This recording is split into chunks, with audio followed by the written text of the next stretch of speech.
Today, we are going to be talking about relational leadership. Yes, relational leadership.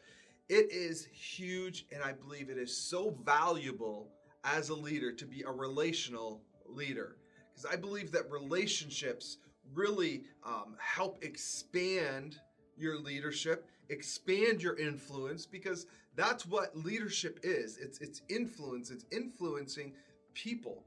And if you want to have a better influence, a stronger influence, a deeper influence, then be a relational leader. And you might think, man, I've never been a relational leader. Well, we're going to walk through some characteristics and some ways that you can begin to be a relational leader.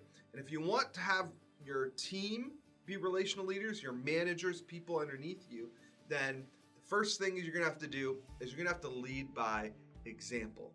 If you want to foster relational leadership within your organization, it has to start with you at the top, the leader. People will follow what you do, not what you say. So you have to model it. They have to see that in you as the leader. You can't say, researching relational leadership, but you as the leader never change. Right? You can't say, hey, I want our organization is going to, begin to move towards relational leadership and teams, but you never take that step. They are going to need to see you as leader begin to take those steps, and then they will follow. You have to be the one to lead the charge. You are the leader, so you need to lead. We cannot expect from others what we are unwilling to do. It's not going to happen. You can't lead an organization, a company, or any group of people that way. They will follow what you do, not what you say. So as the leader, as the person in charge, you're going to have to take the reins and you're going to have to run with it. Okay? So one of the things that you're going to have to do if you're going to move towards relational leadership is to really have a genuine interest in others. It has to be genuine, okay? Relational leadership starts with a genuine interest in others. I'm not 100% sure everyone can be a relational leader because you have to be able to have a genuine interest in others. It takes time. You can only fake being interested in someone for so long. But the relational leader is truly interested, is truly invested in someone else's life. In the people that you're leading, your teams, you have to be personally vested and interested. Take time to get to know your team. What are their goals? What are their aspirations? What are their families, their hobbies? What do they do when they're not in the office? Where do they go when they're on their vacations? What do they do and really get to know them? I remember when the first pastoral position that I held, I worked for a pastor. His name was Pastor Todd, and we got to be close, and really he took a vested interest in me. And one of the things we began to do is work out together. He was really heavily into exercise and eating healthy and fitness. And so after work, we would go to the gym together and work out. And he took a vested interest in me. It wasn't just what could I do for him at the office? What could I, take off his plate? What could I do? How am I going to help the organization move forward? He was interested in those things, but he went beyond that. As a relational leader, he went beyond that and began to find and take an interest in my personal life. And that's one of the things that relational leaders do. So you need to begin to take steps, okay, and become, vested and interested in other people's lives beyond the office, beyond the organization, beyond what they can do for you, how they can make you money. All right? And this is important. People want to feel valued and not just like they're taking advantage of it. And you're like, well, I'm giving them a paycheck. Isn't that good enough? If you want to be a relational leader, no. It's not good enough. It's not good enough anymore. And we'll talk, in a few minutes about, what it was like, 30 years ago. But people want to feel valued and they want to feel like they're a part of something bigger than themselves, and being a relational leader and investing in them, and finding out what those hobbies and things that they like, and all that is going to help and bond you with and build a relationship with your employees. Number 2 is be authentic. All right, this means that you're going to have to open yourself up. You can't hide behind your desk, hide behind your title. People want to know you. They want to know you. They want, I'm not saying you need to share every single little personal detail of your life, but they want to know who you are as a boss, a leader at work, but also, a little bit of who you are as a dad, as a husband at home. Like I said, you don't have to share every single little detail. And some of you that are watching, you might be like, well, I need to keep work at work, and keep home at home, and go at my private life. And I get that, and that's why I said earlier, I'm not sure if everyone can be a relational leader. But if you want to be, then you're gonna have to open yourself up. That's just part of the game. That's just the way it's gonna be. If you want to be a relational leader, you're gonna have to open yourself up, share some things about your personal life. Like I said, not everything, but you're gonna have to share some things. And this idea of authentic leadership, it's not a new concept. It has its roots really in ancient Greek philosophy. Okay, and it can certainly feel like a novel component of leadership today. I mean, what does being true to yourself have to do with anything? That's what being authentic is, being true to yourself. If, the same person that's at work, is at home, is out in the community, and what does that have to do with anything? Well, in fact, research has shown that authentic leadership serves as the single strongest predictor of an employee's job satisfaction, organizational commitment, and workplace happiness. Isn't that crazy? Why? Because it's hard and stressful to try to be something that you're not. So when you're authentic, you're true to yourself, you're happier. Be you. Okay? And you need to be real. You need to be open. You need to be honest. And I've worked for both kind of leaders. I've actually worked for a leader who grew into a relational leader. So if you're watching today and you know what, hey, this isn't me, it is possible to change, okay? I want you to know that. It's possible to change. It's not gonna happen overnight, not even gonna happen in weeks or months. It's probably gonna take several months, maybe even a year or two for you to fully make that change, but you're gonna have to commit yourself to, some disciplines to helping you change, but it is possible. It's possible to change your leadership style. And I believe that is one of the characteristics of great leaders, one that can change their leadership style as culture change, as our society changes, as this world that we live in changes. We're gonna have to change the way in which we lead people. The way that we lead people, the way that we led people 50 years ago just isn't gonna work today. So we need to be able to change, and it's possible. I've watched it happen in one of my bosses that I work for. I actually watched them change their leadership style, and it was great, and it really inspired me as a young leader to see someone who was older change right in front of me. It inspired me to say, you know what, hey, I can change, I can be better, so it's possible to change. Next is you're gonna need to be empathetic, and I'll be honest, empathy is not one of my strong suits, all right? Empathy is not one of my strengths, but empathy is the ability to understand others and understand others' experiences and their perspectives and their feelings. And it's a key tool that allows relational leaders to bring out the best in others. Now, you don't need every single one of these characteristics that I'm going to talk about, okay? But these are just some of them that are, in relational leaders that will help you to be a better relational leader. And like I said, I'll be honest, I struggle with this one. Empathy, it's something I'm like, you know what, just suck it up. It's going to be okay. Hey, fall down. Hey, scrape your knee. Hey, all right, move on, let's go. And, part of it, I'm sure, is the way I was brought up. And, my dad was a construction worker. He built custom homes for a living. He owned his own business. And it was just like, I fall down. I grew up playing sports and hockey. And, it's just like, bam, you got knocked out. Hey, get up, get going. Like, let's go, come on. And so empathy, is not my strong suit, but it's something I need to work on. And as you develop empathy, you'll bring curiosity in a way that has your employees and team members, they'll begin to open up to you as you begin to show empathy towards them.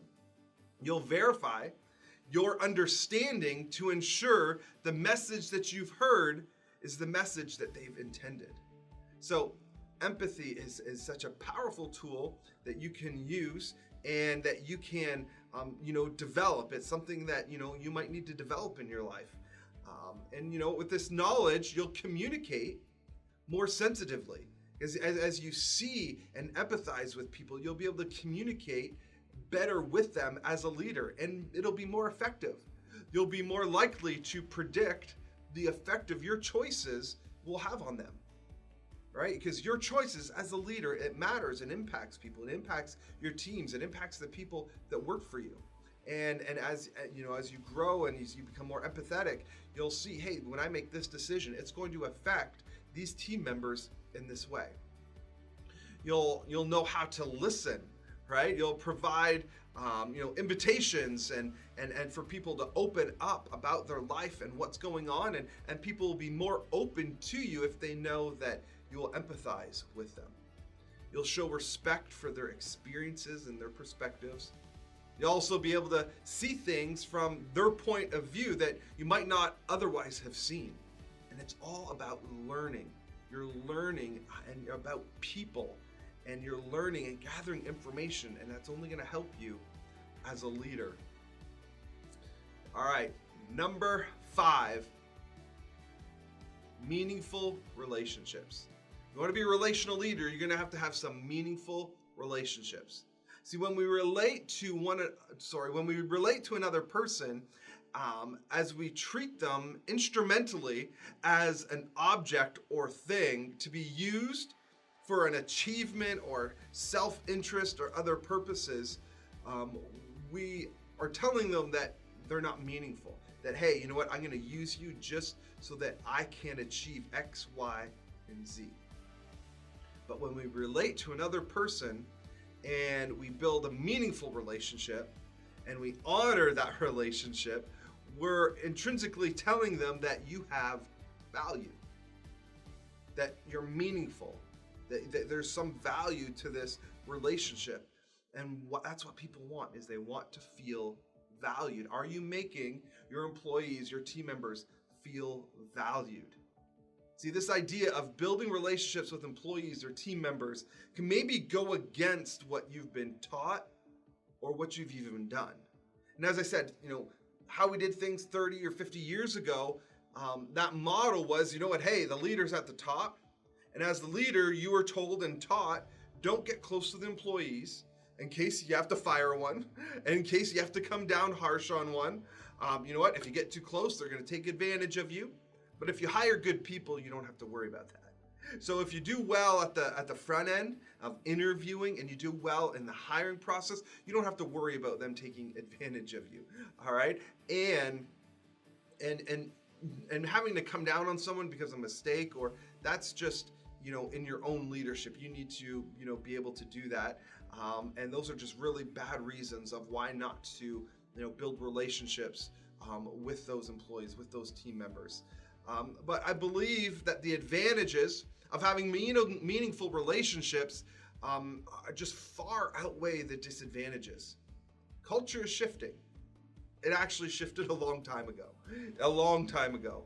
And whether we like it or not, the new young people that are coming into the workforce are looking for relational leaders. They want a relational place to work. So they want to work for you, but they want to know you.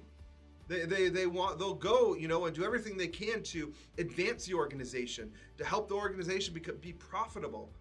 But they also want to know you as the leader. They want to not just have a place to work, but they want to be a part of something. And you as the leader can create the kind of environment where it's not just a job, it's just not a mundane come in, clock out. You can make it exciting. You can, make it yours. And you do that through relational leadership, getting to know those employees, getting to know those team members, and opening up about your life. But those meaningful relationships that you build are going to help you down the road. Okay, and I would advise to start as soon as you can, because man, meaningful relationships within the context of an organization, a workplace, they only bind the employees and the team together. I mean, look at any kind of sports team, and they'll all tell you, the championship teams, man, we were just, united. We were brothers. We were together. We were, and you listen to the lingo and the words that they use. They had relationships with one another. I know the sports teams that I played on, and the most successful teams, we were united. We had relationships. We hung out outside of, just playing hockey. We were friends. We did things together. And it made us closer and stronger. And so we went the extra mile for that person. We were willing to sacrifice our bodies for that person, for that team member. And the same context is true in the context of work. Those employees, those team members, when you have a meaningful relationship, will go that much further for the organization and for the business. And so this is going to really set apart your company, your organization, when you have those meaningful relationships. Empowering, okay? Empowering leaders is huge. And relational leadership actually lends itself better to empowering other leaders, okay? So if you're hiring good people, which you need to do, they want a chance to lead. Good people want a chance to lead. And a key component to empowering leaders is what? Trust. You as a leader need to trust an employee. If you're going to allow them lead a department, to lead a project, you have to trust them. Well, guess what? Relationships build trust. So if you have a relationship with someone, you are going to trust them faster than just an employee comes in, clocks out, and you don't know anything else about them. You don't care about anything else about them. You just look at their performance and look at the numbers, and granted, they do have the good numbers, they do have the good performance, but if you just stop there, you're missing so much. Relationship, it builds trust. Think about all the people you trust most. Why do you trust them? You have a relationship with them. Think about it. I know the people in my life that I trust the most are the ones that are closest to me. The ones that I have a relationship with, I trust the most. In my private life and in my work life.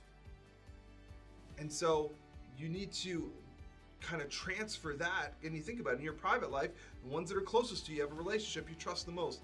You need to transfer that to your career, to your job, to your organization, because the same principles are true. Relationships breed trust. Okay? Relationships breed trust. For the relational leaders, they tend to trust their team members sooner, simply because they have a relationship with them. Building meaningful relationships. They have an interest in that team member's lives, and because they do, they trust them sooner. Therefore, they empower those employees and those team members sooner. Empowering people only strengthens your organization, because you as the leader, you know you can't do everything. It's impossible. So you need to empower people in your organization to take leadership responsibility in different areas. And how you do that is you empower them. And what's going to help you empower people sooner is to build relationships with them. Build relationships with them. You need to have relationships within your organization, because it's going to help you empower people sooner. And the sooner you empower people, the more your organization is going to grow. your bottom line is going to grow, morale in the company is going to grow, and it's only going to make your organization more attractive to other people because they're going to look at your organization and be like, man, that person, they were just in the mailroom, a year ago, now they're here. Oh, that person was just a low-level employee, now they're in a management position. And they can look at your organization and they're gonna see, man, if you go to this organization, man, you have room to grow, room to move up. They excel people, they take people, they empower people. You can move up that corporate ladder quicker, faster, and sooner. And it's gonna make your organization that much more attractive when you have openings. You're gonna have people flooding to apply to work at your organization when they see that you're empowering people, you're giving leadership responsibilities away sooner, and it all comes through the context of empowering people. The relational leader needs to be self-aware, right? They need to be self-aware. Who is on your team? How do you motivate individuals? Because not every person is motivated the same way. We often try to motivate, and I know that I did this, I tried to motivate people that work for me the same way that I am motivated. But it doesn't work like that. Everyone, unfortunately, it'd be a lot easier if it did, that if everyone is motivated in the same way. Well, they're not, so how do you get there? How do you know what motivates people? Well, the relational leader gets to know people, gets to know their team members. They have the ability, a relational leader has the ability to read a situation. They're aware of their actions and what they say, okay? Because what you say matters. The actions that you take matter. They're going to have an impact. What you say, what you do is going to matter. It's going to impact your team.